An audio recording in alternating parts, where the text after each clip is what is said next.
Bismillahirrahmanirrahim. Innal hamdalillah nahmaduhu wa nasta'inuhu wa nastaghfiruh wa na'udzu billahi min syururi anfusina wa min sayyiati a'malina. Man yahdihillahu fala mudilla lahu wa man yudlilhu fala hadiyalah. Wa asyhadu an la ilaha illallah wahdahu la syarikalah wa asyhadu anna Muhammadan 'abduhu wa rasuluh. Amma ba'd. Rabbi shrah li sadri wa yassir li amri wahlul 'uqdatam min lisani yafqahu qawli. Rabbi zidni ilma warzuqni fahma. Allahumma inna nas'aluka ilman nafi'a wa rizqan tayyiba wa amalan mutaqabbala. Assalamualaikum warahmatullahi wabarakatuh. Apa khabar jemaah muslimah kita di Masjid Yusof Ishak pada pagi ini? Ustazah harap dalam keadaan yang sihat sejahtera hendaknya dan juga sudah bersedia untuk mengikuti sambungan perbincangan kitab kita, iaitu kitab Fathul Bari di jilid kita yang ketiga. Baik, apa khabar di sini teman-teman kita? Ramai yang memberikan salam kepada Ustazah. Tadi Ustazah lihat ada Kak Noh kan? Kak Noh, Kak Som, ya. Yang ini Kak Zuraini. Waalaikumsalam warahmatullahi. Cik Asia juga ada. Zaidah bagi love. Okay, love balik. Cik Asia pun ada dengan kita pada pagi ni. Alhamdulillah Cik Asia. Assalamualaikum Ustazah. Waalaikumsalam warahmatullahi. Cik Asia. Mudah-mudahan sihat ya semuanya. Okay, siapa? Zuraini. Okay, Zuraini dengan kita pada pagi ini, iaitu berikan salam. Assalamualaikum Ustazah. Kenapa tu ada yang dia tak sempat lagi. Tak sempat nak tulis. Tiba-tiba waalaikumsalam Ustazah. Waalaikumsalam warahmatullahi. Baik, terima kasih kepada semua yang menyertai pengajian kita pada pagi ini. Saya amat menghargai kehadiran semuanya. Mudah-mudahan Allah Subhanahu Wa Taala memberkati pertemuan kita. Dan sebagaimana biasanya muslimah, sila letakkan di ruangan komen tentang topik dan juga muka surat yang akan kita sambung pengajiannya pada pagi ini. Untuk kita kongsikan bersama dengan teman-teman kita. Ya, Kak Aisyah juga, Kak Liza. Aliza juga dengan kita. Kak Siti Sofia, Assalamualaikum. Salam Dr. Sakinah, semua sahabat. Assalamualaikum warahmatullahi. Bab 12, page 67. Okay, ada yang lain selain daripada Liza? Kak Zah kata apa tu? Kak Zah dia kata Kak Som ya, Kak Som. Bab 12 muka surat 67. Betul. Kak Zah pun kata bab 12 muka surat 67. Kak Aisyah, Kak Aisyah kata bab page 67 bab 12. Betul ke ni? Page 67. Betul ke tak? Okay, kejap ya. Kita lihat slide kita pada pagi ini betul ke tidak. Okay, bab 12, tajuk kita panjang ya pada pagi ini. Bab 12, orang yang buang hajat di balik dua batu bata. Kalau bahasa Arabnya pendek lah ya, tak panjang begitu. Di sini kita akan mulakan di halaman yang ke-67 di muka surat 67. Sebagaimana yang telah disebutkan oleh teman-teman kita di ruangan komen di situ. Okey, contohnya Siti Hajar, bab 12, orang yang buang hajat di balik dua batu bata, halaman 67. Jadi boleh kita sama-sama buka muka surat yang telah disebutkan itu tadi untuk kita menyimak bacaan hadis yang ada di situ. Agak panjang juga ya hadisnya. Jadi sama-sama kita akan lihat perbincangan hadis ini pada syarah judul babnya, pada syarah hadisnya, dan saya seboleh manalah ya saya nak habiskan perbincangan ataupun saya nak selesaikan perbincangan hadis yang ke-12 ni pada pagi ini. Kita cuba akan ringkaskan perbincangan yang terdapat dalam kitab. Mudah-mudahan ya dapat diselesaikan pada hari ini juga dan saya tak drag lah perbincangan itu bawa ke minggu hadapan. Baik, kita lihat di sini hadis kita pada pagi ini bernombor 145. Ya, nombor hadis kita 145. Siapa yang memiliki kitabnya boleh lihat pada kitab masing-masing. Siapa yang tidak memiliki kitab boleh refer ya pada slide yang Ustazah tampilkan pada pagi ini. Kita ada sebuah hadis yang agak panjang yang menceritakan tentang keadaan Nabi SAW buang hajat ya di sini. Baik, saya baca satu persatu. Boleh sila semak cara bacaannya. Qala al-Imam al-Bukhari rahimahullah. Haddathana Abdullah bin Yusuf. Qala akhbarana Malik an Yahya bin Sa'id an Muhammad bin Yahya bin Habban an ammihi Wasi' bin Habban an Abdullah bin Umar annahu kana yaqul. Jadi yang first kali itu sanadnya. Kita masuk terus pada apa yang disebutkan di sini. Inna nasan yaquluna idza qa'adta ala hajatika fala tastaqbilil qiblata wala baital maqdisi.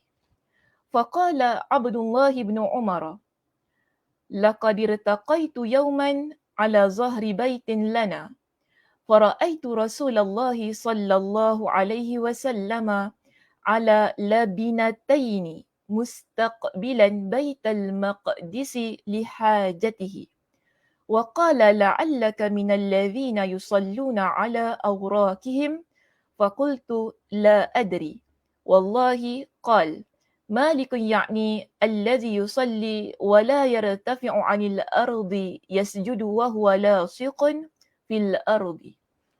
Baik, maksudnya kita lihat di sini apa yang dibincangkan di dalam hadis ini. Boleh juga rujuk di dalam kitab masing-masing untuk perbincangan hadis ini. Baik, hadis ini di peringkat sahabatnya ialah dari Abdullah ibn Umar. Jika lihat di slide saya ini ya, ada di perenggan yang pertama, akhirnya tu sekali ada dari Abdullah ibn Umar bahawa dia berkata. Okey, saya nak mulakan bacaan terjemahannya daripada situ. Dari Abdullah ibn Umar bahawa dia berkata, sejumlah orang mengatakan. Jadi Ibn Umar di sini dia ceritakan bahawa ada sejumlah orang yang mengatakan, makna mereka ini ada pendapat. Apa pendapatnya? Okey, kita lihat di sini. Ada sejumlah orang yang mengatakan, jika kamu membuang hajatmu, janganlah menghadap ke arah kiblat atau Baitul Maqdis. Jadi Abdullah ibn Umar di sini dia kemukakan terlebih dahulu pendapat sesetengah orang ramai yang ada dalam masyarakatnya pada waktu itu. Jadi dia di sini pun mengeluarkan ataupun dia berkongsi dengan satu cerita bagi membetulkan apa yang dipegang oleh sejumlah orang itu tadi. Maka di sini Abdullah ibn Umar pun berkata lagi, pada suatu hari aku pernah naik ke atas atap rumah kami. Lalu aku melihat Rasulullah sallallahu alaihi wasallam di balik dua batu bata sedang membuang hajatnya menghadap ke arah Baitul Maqdis. Jadi ini yang Abdullah ibn Umar ceritakan tentang keadaan Nabi yang mana pada waktu itu Nabi berada di balik dua batu bata. Kemudian Nabi buang hajat pada masa itu dengan keadaan bagaimana? Menghadap ke arah Baitul Maqdis. Jadi Baitul Maqdis ini juga dikenali sebagai kiblat lah ya pada masa itu. Baik, dan di sini Abdullah ibn Umar pun berkata, barangkali kamu termasuk dari orang-orang yang solat dengan mendekatkan ataupun merapatkan peha ke tanah ataupun ke lantai. Maka aku menjawab, demi Allah aku tidak tahu. Malik berkata, jadi dia terangkan apa maksud Abdullah ibn Umar dengan persoalannya itu tadi. Maksudnya orang yang solat namun tidak mengangkat peha dari lantai ketika sujud, iaitu menempel pada lantai. Makna kaki dia tu dalam keadaan berada pada lantai yang mana dia tak angkat. Ataupun dengan penjelasan yang nantilah kita akan jelaskannya berkenaan dengan orang yang solat yang mana dalam keadaan sujud kaki dia dan perut dirapatkan.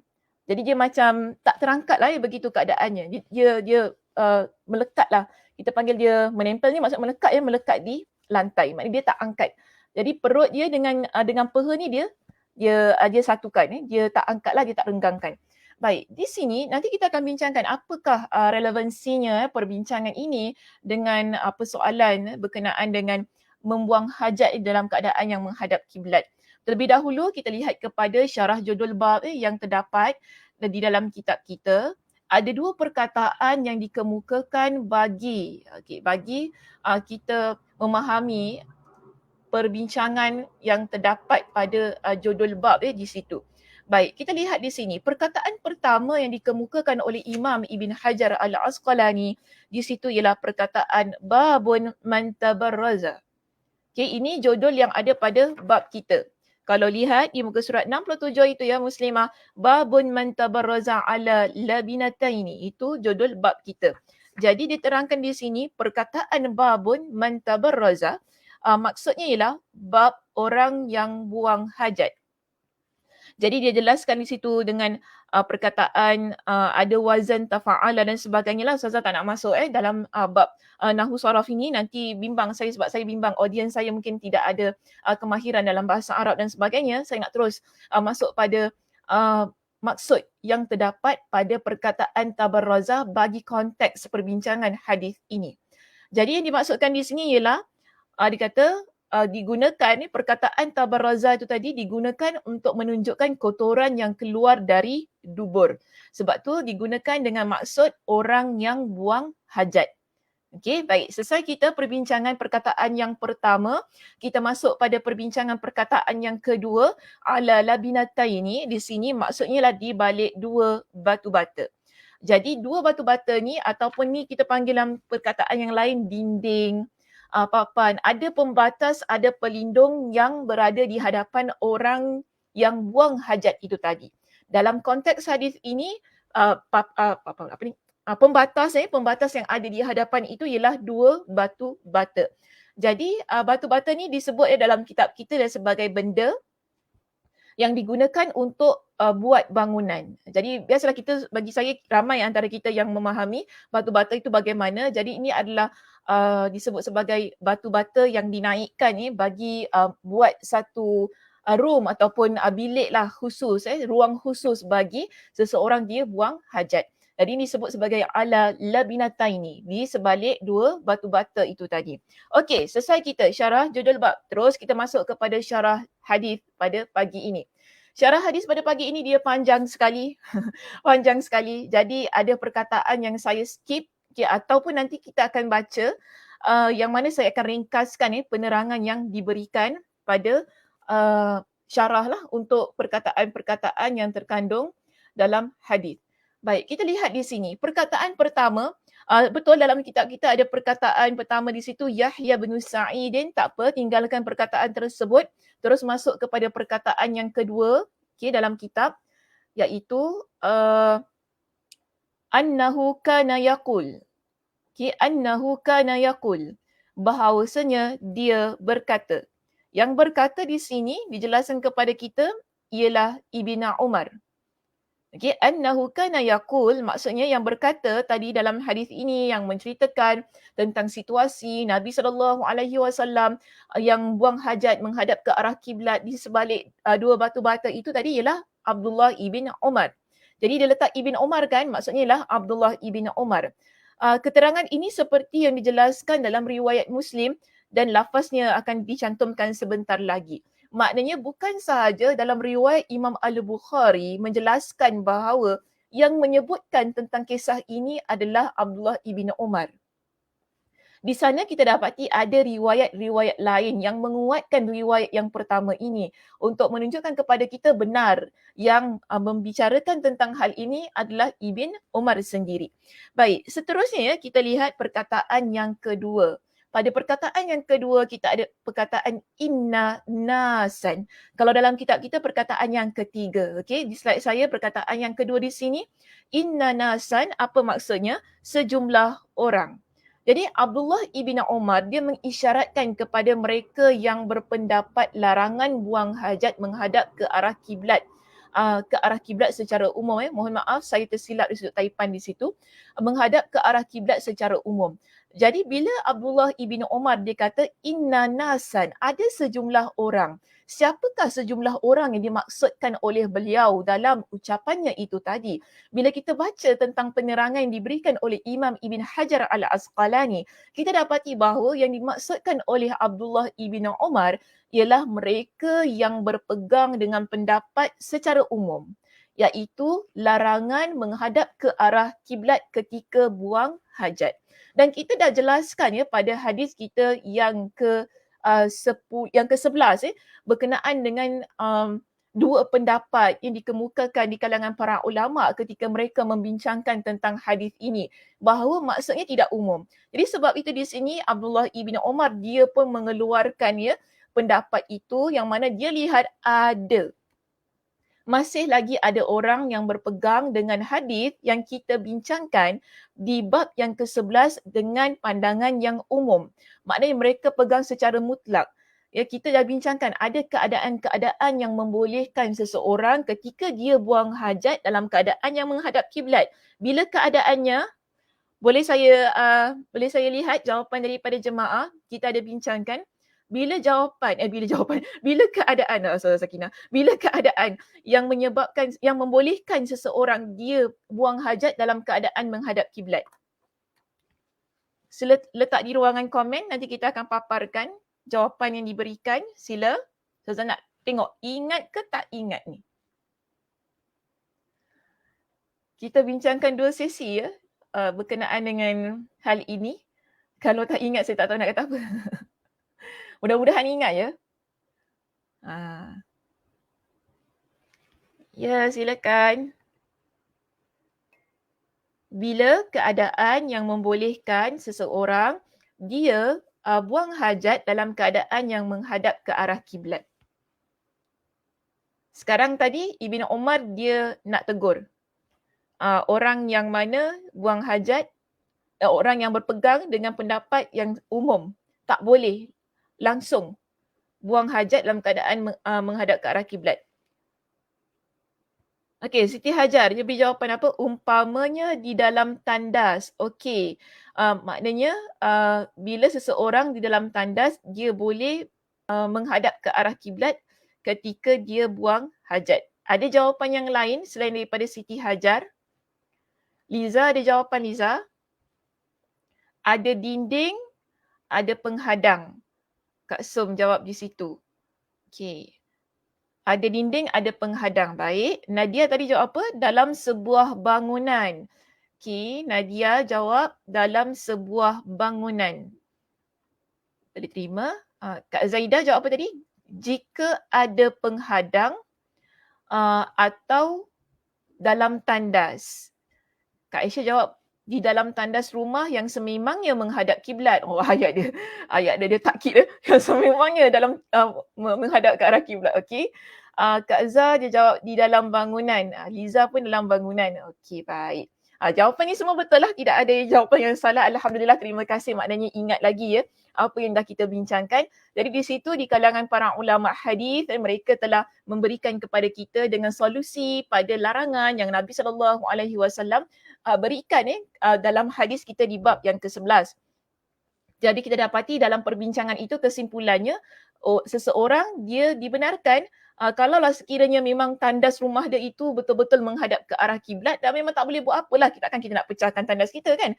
Okey, so dalam keadaan yang sedemikian dibenarkan ataupun kita berada di dalam tandas kerana penghadang ataupun pembatas yang ada di hadapan kita itu dianggap dalam syarah para ulama hadis sebagai penghadang yang menghadang ke arah kiblat tersebutlah.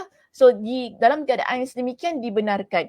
Namun dalam hadis kita yang ke-12 ini, Abdullah ibn Umar dia menceritakan bahawa masih lagi ada orang yang berpegang dengan pendapat secara mutlak.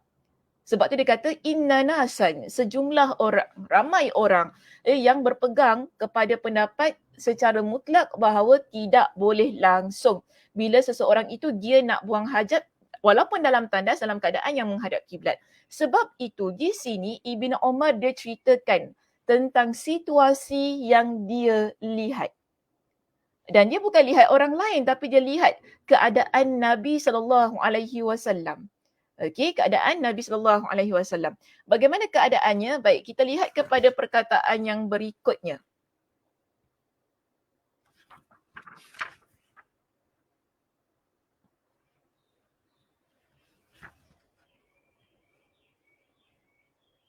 Sekejap ya. Baik, perkataan yang berikutnya di sini Ibn Umar dia sebutkan pendapat orang tadi kan yang inna nasan tadi, dia kata idza qa'adta. Jadi orang ini semua mereka berpendapat apabila kamu jongkok. Jongkok ni maksudnya menyangkung. Okay, dalam bahasa kita panggil ia sebagai menyangkung, keadaan yang menyangkung. Jadi Ibn Umar menyebutkan dengan jongkok ataupun menyangkung ini kerana biasanya seseorang buang hajat dalam posisi duduk ataupun menyangkung. Okey, kita biasalah keadaan yang sedemikian bila orang dia buang hajat dia akan duduk dan dalam keadaan yang menyangkung itu. Jadi di sini disebutkan dengan demikian difahami bahawa buang hajat dalam posisi berdiri sama hukumnya seperti buang hajat dalam posisi duduk atau menyangkung itu tadi. Baik, seterusnya ya di sini saya tinggalkan kalau dalam kitab ada perkataan ala hajatika, okey, untuk buang hajatmu. Kita ada perkataan laqad. Laqad maksudnya aku pernah. Terus ya kita masuk kepada perkataan yang terdapat di dalam slide saya di sini, perkataan ala zahri baitin lana. Jadi inilah ya permulaan yang mana Abdullah ibn Umar dia ceritakan keadaan yang mana dia lihat. Satu hari dia pernah naik ke atas atap rumah kami. Jadi dijelaskan kepada kita di sini, atap rumah kami ni atap rumah siapa? Atap rumah dia ke atap rumah orang lain? Baik.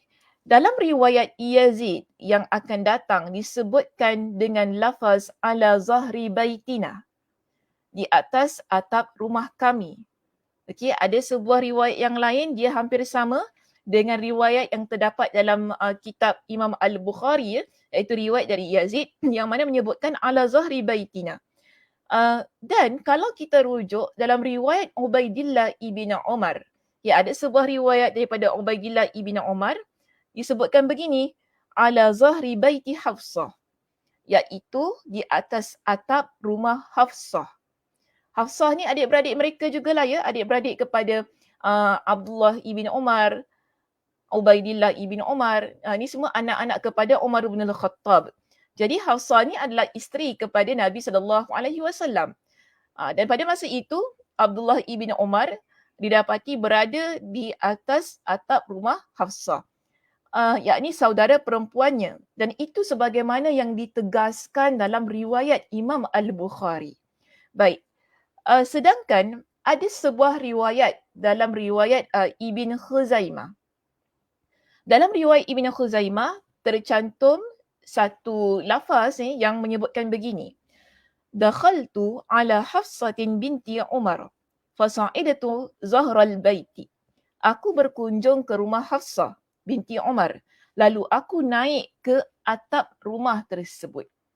Jadi bila dia naik ke atas di atas atap rumah itu, itulah yang menjadikan keadaannya yang mana dia nampak Nabi SAW daripada atas tu kan dia nampak bagaimana keadaan Nabi SAW buang hajat pada waktu itu.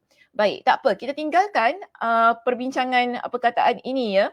Terus masuk kepada perkataan yang berikutnya di muka surat 71. Di muka surat kita yang ke-71 ada sebuah ada perkataan di sini iaitu yang dibalik dua batu bata tu tadi kan. Perkataan ala labinataini. Dan dinyatakan kepada kita dengan riwayat-riwayat yang berbeza di situ. Okey. Disebutkan pertama riwayat Ibn Khuzaimah. Dalam riwayat Ibn Khuzaimah tak sebut dua batu bata. Tapi kalau dalam riwayat Ibn Khuzaimah disebut fa ashraftu ala Rasulillah sallallahu alaihi wasallam wa huwa ala khala'i. Aku melihat Rasulullah sallallahu alaihi wasallam yang sedang berada di tandas. Ini riwayat Ibn Khuzaimah. Baik, bila kita lihat dalam riwayat yang lainnya disebutkan kepada kita faraaituhu yaqdi hajatuhu mahjuban ala bilabinin. Aku melihat beliau buang hajat dengan keadaan yang ditutupi batu bata. Okay, itu riwayat yang kedua. Seterusnya riwayat yang ketiga nyatakan kepada kita, sementara dalam riwayat Al-Hakim dan juga At-Tirmidzi dikatakan begini, fara'aituhu fi kanifin. Aku melihatnya berada di tandas.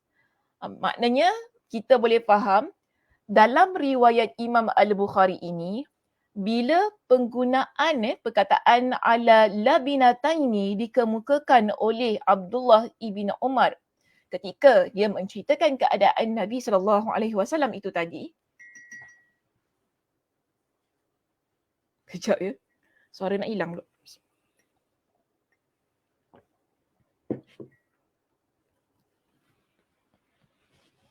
Okey, ketika dia nak menjelaskan keadaan Nabi itu tadi kan, kita fahami dua batu bata yang dimaksudkan ialah dalam tandas. Dalam satu ruang yang khusus untuk buang hajat. Maknanya ada pembatas, ada dinding yang menutupi keadaan Nabi SAW itu tadi. Baik, so jelas ya maknanya ala labinataini iaitu dua batu bata di sini kita fahami ia sebagai tandas ruang yang khusus bagi Nabi SAW buang hajatnya. Dan itulah yang dilihat Abdullah ibn Umar. Yang mana pada waktu tersebut Nabi SAW dia buang hajat dalam satu ruangan yang khusus iaitu tandas dalam keadaan yang menghadap ke arah Baitul Maqdis atau dengan kata lain ke arah kiblat. Baik, di sini ada beberapa dakwaan.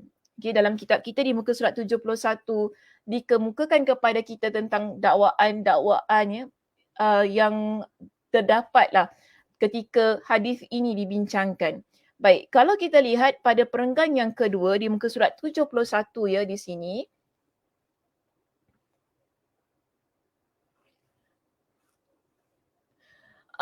Imam Ibn Hajar Al-Asqalani dia memberikan beberapa keadaan. Okay, yang kemungkinan ialah untuk menjawab dakwah.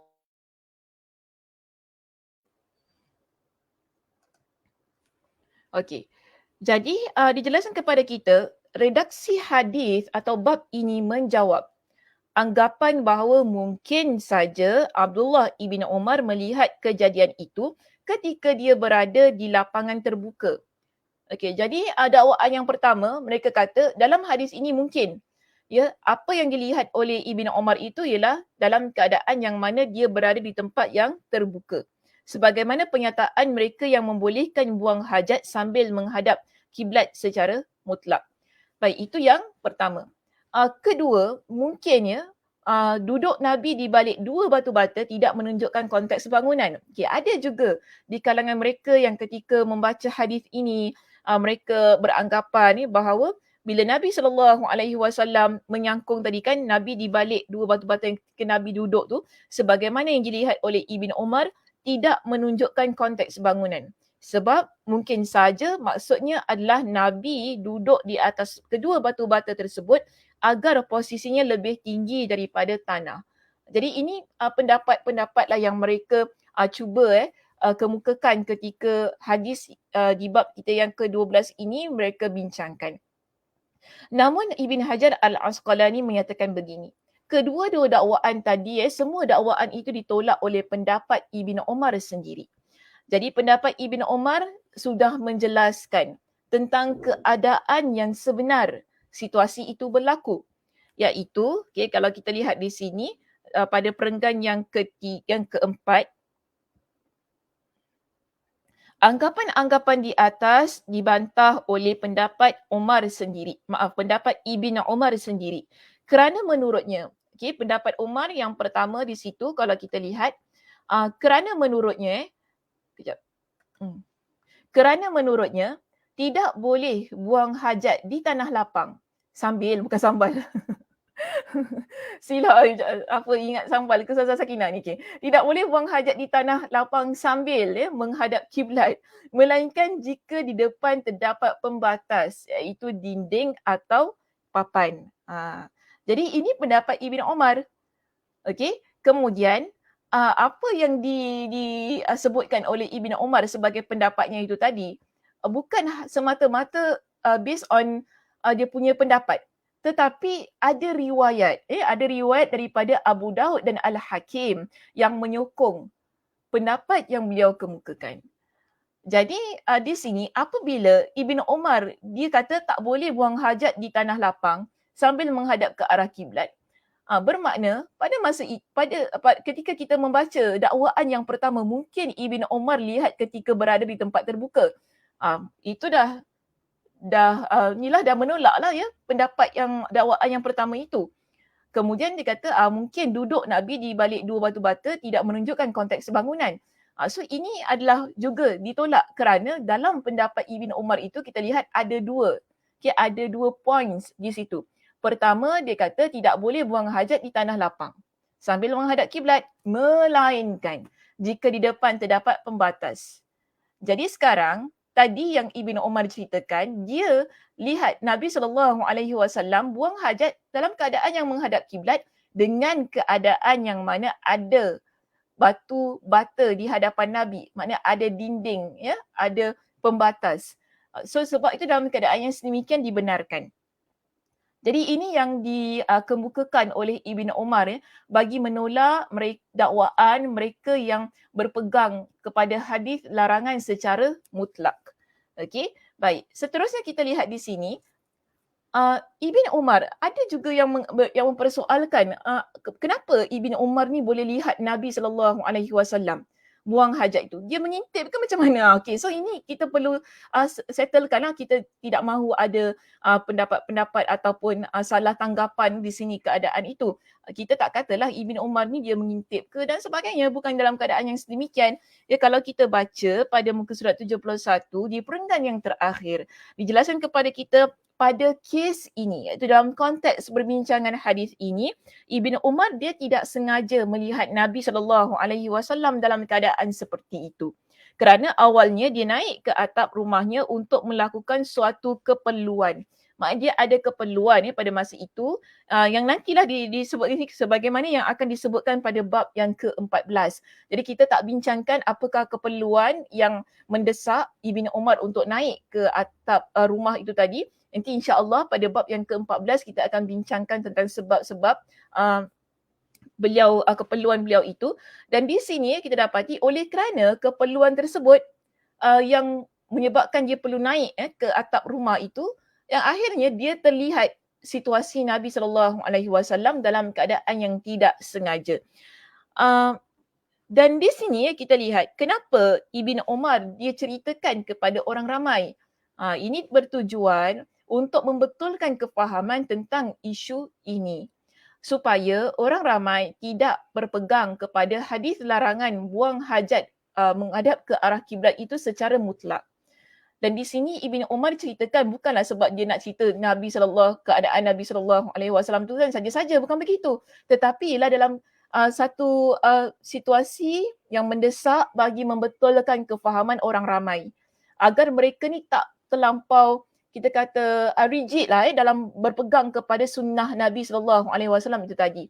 Kerana dalam hidup kita ni ya muslimah, bila kita berpegang kepada sesebuah hadis ini, kita jangan lupa mungkin di sana ada hadis-hadis yang lain.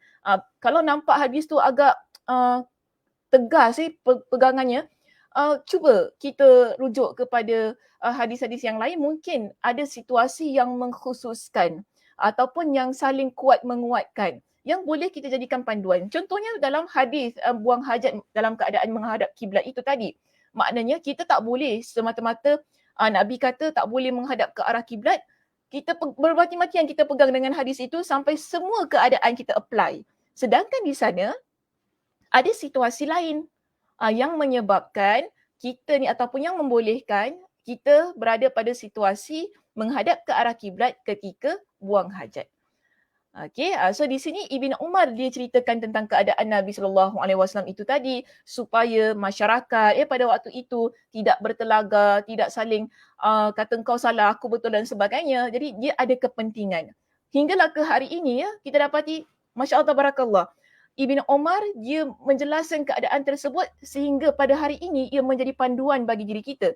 Bayangkan kalau Ibn Omar dia tidak berkongsi dengan apa yang dia lihat tentang ilmu yang dia dapatkan daripada perbuatan Nabi SAW itu, mungkin kita hari ini pun kita dah bergaduh dah sebagai seorang Islam ni kan. Lagi-lagi lah kita tandas HDB ni.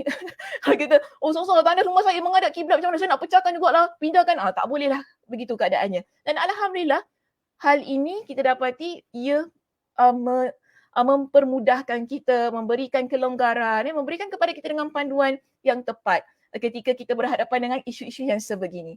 Baik. Sebab itu bila kita lihat pada perkataan yang berikutnya di sini, kita ada satu lagi isu yang mana kalau daripada awal tadi ikuti pembacaan hadis yang saya tampilkan pada pagi ini, iaitu di bab yang ke-12.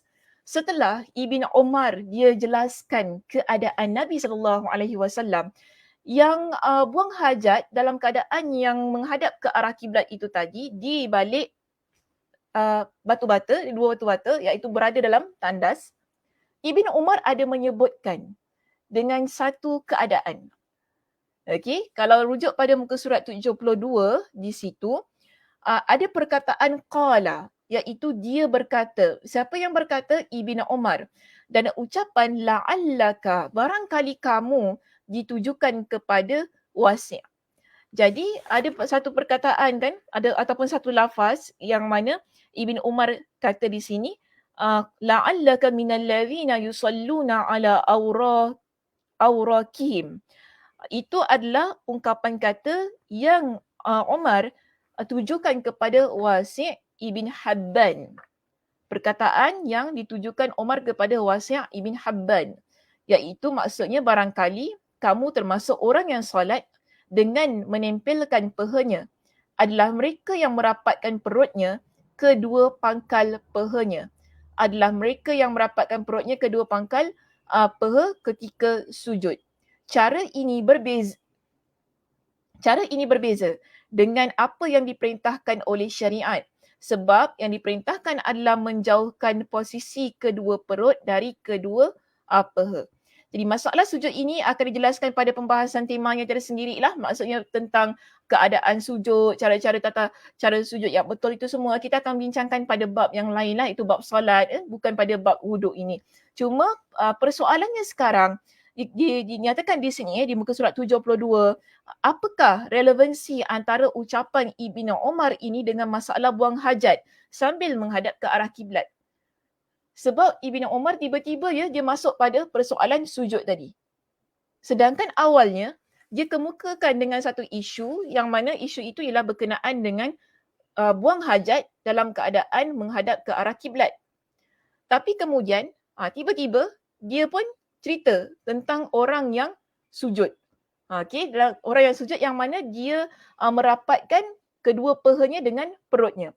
Baik, dalam keadaan yang begini kita lihat Al-Karmani beliau ada memberikan alasan ataupun sebab tentang mengapa kata-kata itu diucapkan oleh Ibn Umar kepada Wasi' tersebut. Baik, dijelaskan kepada kita, mungkin Umar ingin menunjukkan kepada lawan bicara tentang tidak mengetahui sunnah. Maksudnya cara yang betul berkenaan dengan sujud. Okey, cara yang betul berkenaan dengan sujud. Jadi lawan bicara tadi siapa? Wasi'. Okey, nama dia Wasi'. Jadi Ibn Umar, dia dalam hal ini dia menyindir. Menyindir ni maksudnya ialah menegur Saya dalam kitab letak menyindir lah. Dia terjemahkan sedemikian. Tapi saya rasa agak tak cantik perkataan itu bila kita guna menyindir lah. Tapi tak apa, kita ubah sedikit. Di sini Ibn Umar dia nak tegur orang yang tidak mengerti sunnah itu tadi. Okay. Dalam keadaan yang sedemikian, Imam Ibn Hajar Al-Asqalani dikata begini, jawapan ini ataupun keadaan yang disebutkan itu tadi kan, ia adalah hal yang diberikan oleh Al-Karmani. Namun bagi Imam Ibn Hajar Al-Asqalani, dia kata tidak diragukan lagi bahawa jawapan seperti ini merupakan jawapan yang dibuat-buat. Sebab Imam Ibn Hajar ni dia ada dalilnya lah kenapa dia kata sedemikian. Sebab di dalam konteks hadis tidak ada yang menunjukkan perihal bertanyanya Wasi' kepada Ibn Umar tentang masalah yang pertama. Jadi kalau kita baca hadis ni daripada awal tadi kan, ada ke Wasi' ditanya kepada Ibn Umar tentang cara sujud? Tak ada langsung. Okay, memang tak ada langsung. Jadi dia kata sehingga dapat disimpulkan bahawasanya Wasi' tidak mengetahui hal tersebut. Maknanya Wasi' ni dia tak tahu tentang keadaan buang hajat tu tadi kan. Selain itu, orang yang mengetahui petunjuk Nabi ketika buang hajat pun terkadang merapatkan kedua peha ketika sujud. Jadi dia kata mungkin dalam keadaan orang yang tahu tentang situasi ataupun keadaan yang benar ketika buang hajat itu tadi juga melakukan perkara yang sama, iaitu merapatkan kedua peha ketika sujud. Jadi di sini Imam Ibn Hajar Al-Asqalani ketika dia menolak pendapat Al-Karmani ini, dia pun memberikan kepada kita dengan jawapan yang lebih tepat.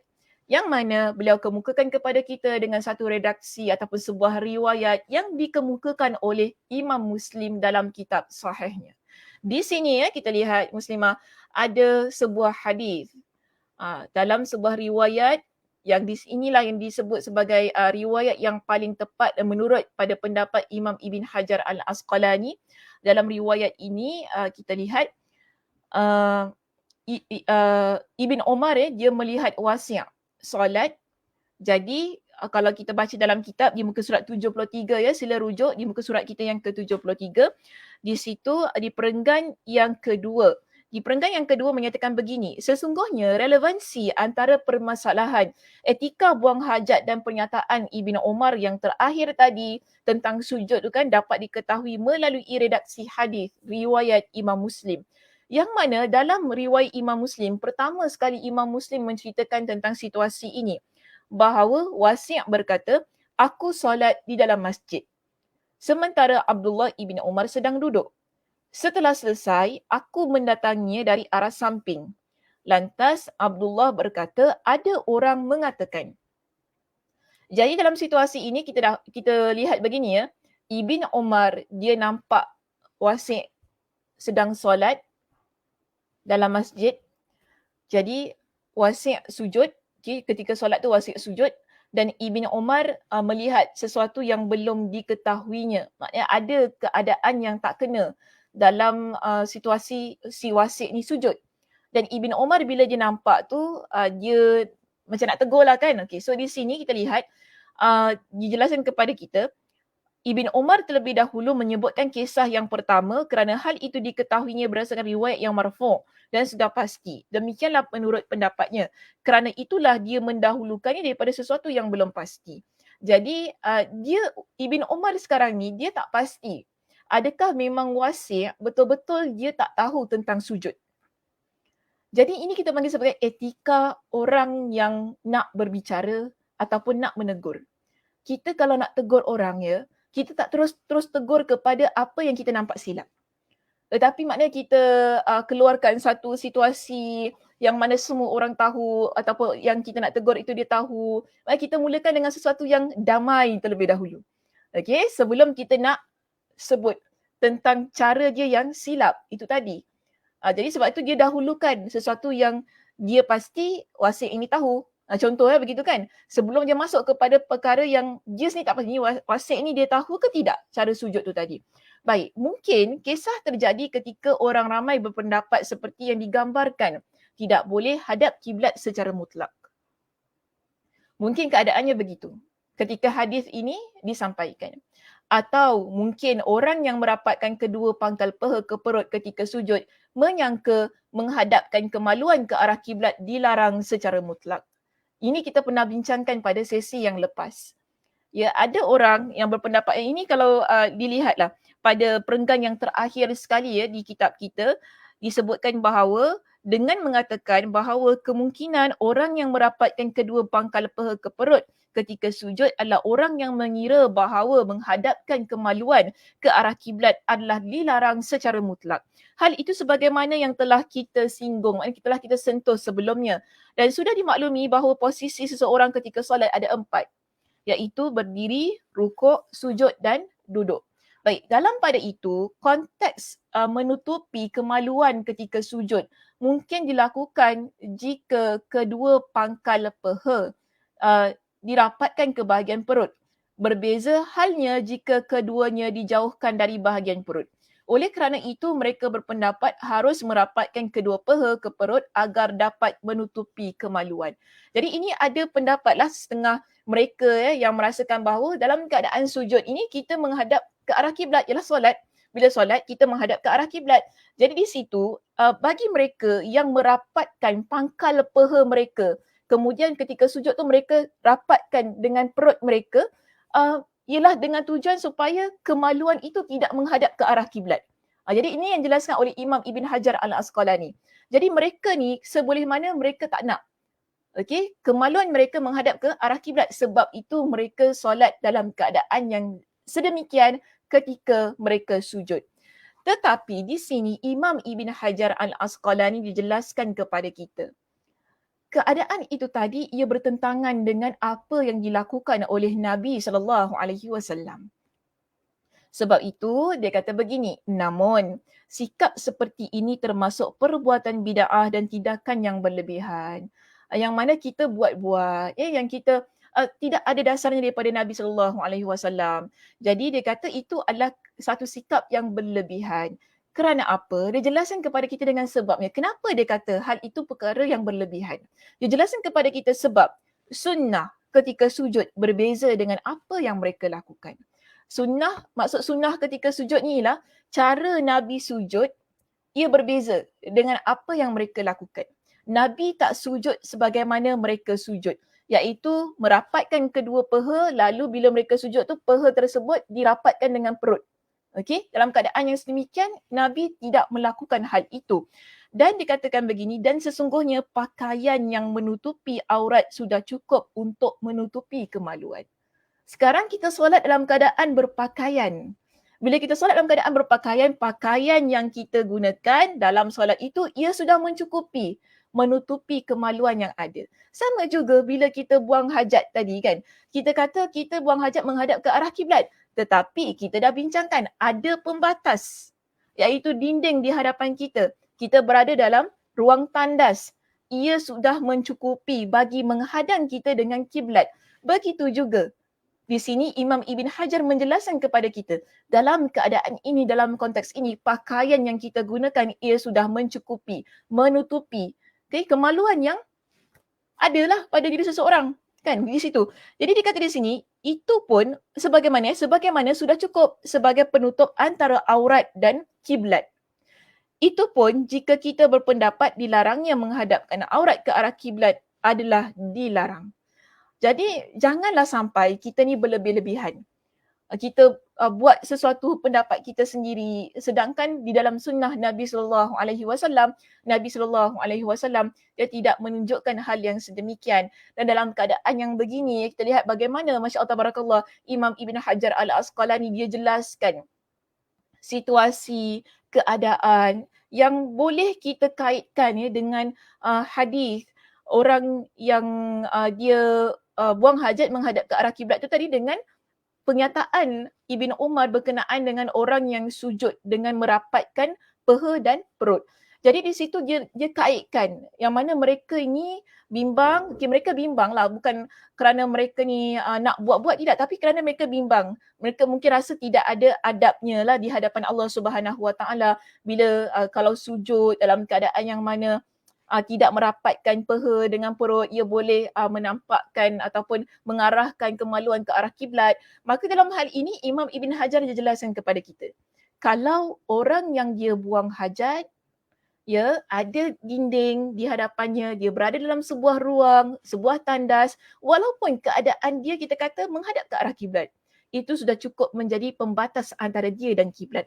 Begitu juga orang yang solat, dia solat menghadap ke arah kiblat, menghadap Allah Subhanahu Wa Taala dalam keadaan itu, kemaluan dia tu kan, bila dia pakai baju, dia pakai kain dan sebagainya lah, dalam hal yang sedemikian, bajunya, kainnya sudah cukup menjadi pembatas antara kemaluannya dan kiblat.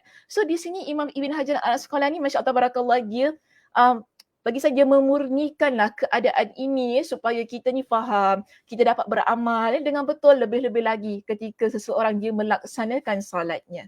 Baik, jadi kesimpulannya ya muslimah, kita lihat di sini apa yang boleh kita dapatkan ni daripada perbincangan kita pada pagi ini. Baik, kita lihat begini. Ada beberapa perkara yang ingin saya tampilkan ataupun yang ingin saya kemukakan ya tentang hadis kita di bab yang ke-12, iaitu bagaimana pendekatan yang digunakan oleh Ibnu Umar radhiyallahu an bagi mengajar kita tentang hukum syar'i, hukum yang betul ketika kita berpegang dengan sesebuah hadis Nabi SAW. Dan dia di kalangan sahabat. Kita tak kata, oh Ibnu Umar ni tak suka ke apa yang Nabi buat? Bukan begitu. Tetapi ialah bila dia menegur, bila dia memberitahu hal yang sebenarnya, tujuannya supaya kita ni sebagai seorang Muslim dapat beramal dengan amalan yang benar, lebih-lebih lagi berkaitan dengan ibadah kita. Jadi di sini dalam hadis ini kita dapati bahawa Ibnu Umar dia menunjukkan hukum syar'i ada dua perkara. Masalah pertama, masalah yang kedua. Masalah yang pertama ialah berkaitan dengan buang hajat menghadap ke arah kiblat. Jadi dalam hadis kita di bab yang ke-12 kita ada dua. Ada 2 points. Masalah pertama, poin yang pertama, bila seseorang dia buang hajat menghadap ke arah kiblat, di situ ada larangan dan ramai orang yang berpegang dengan larangan tersebut. Ibn Umar dia membetulkan bahawa tidak semua keadaan kita dilarang buang hajat menghadap ke arah kiblat. Ada pengecualiannya yang ditunjukkan oleh Nabi SAW, iaitu apabila kita berada dalam satu ruang yang khusus, tandas ya, ataupun ada pembatas dinding di hadapan kita, maka dibolehkan untuk menghadap ke arah kiblat. Dan juga di sini Ibnu Umar radhiyallahu an dia menyatakan dengan masalah yang kedua ataupun dia bincang tentang masalah yang kedua, iaitu sujud dengan merapatkan peha ke perut. Okey, ni masalah yang kedua. Jadi dia bincangkan hal ini, dia beritahu kepada wasi' tentang situasi yang sebenar, bagaimana sujud yang betul pada waktu itu. Dan kita lihatlah nanti insya-Allah tentang masalah yang kedua ini dia akan dijelaskan dalam bab yang tersendirilah, iaitu bab solat.